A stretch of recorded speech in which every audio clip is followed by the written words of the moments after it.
अंशा और शाहीन की शादी ताखीर का शिकार, शाहिद आफरीदी ने शादी मुलतवी करने की वजह बता दी।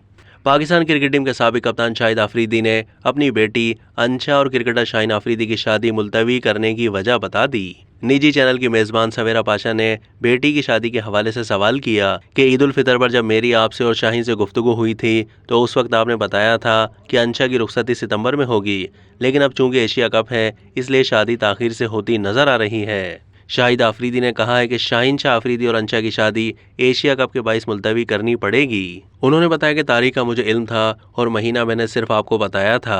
दोनों की शादी सितंबर की 3 तारीख को होना थी, जिसे अब मंसूख करना पड़ेगा, क्योंकि मैं समझता हूँ देर या सवेर इंशाल्लाह शादी हो जाएगी। शुक्र है एशिया कप वक्त पर हो रहा है, ये पाकिस्तान और शाहीन दोनों के लिए अहम है।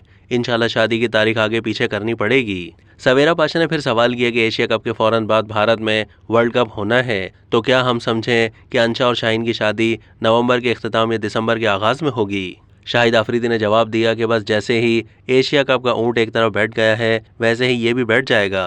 वाज़ेह है कि शाहीन शाह आफरीदी और अंशा आफरीदी का रवां बरस फरवरी के आगाज़ में कराची में निकाह हुआ था। हाल ही में एशियन क्रिकेट काउंसिल ने एशिया कप 2023 की तारीख का ऐलान करते हुए कहा है कि इवेंट 31 अगस्त से 17 सितंबर तक खेला जाएगा। एशियन क्रिकेट काउंसिल ने कहा है कि टूर्नामेंट हाइब्रिड मॉडल के तहत खेला जाएगा, जिसमें इवेंट के 4 मैचेस पाकिस्तान और 9 मैचेस श्रीलंका में होंगे। एशिया कप में पाकिस्तान समेत भारत, श्रीलंका, बांग्लादेश, अफगानिस्तान और नेपाल की टीमें हिस्सा लेंगी। अब तक के लिए इतना ही। मज़ीद मालूमात के लिए डेली जंग के यूट्यूब चैनल को सब्सक्राइब कीजिए।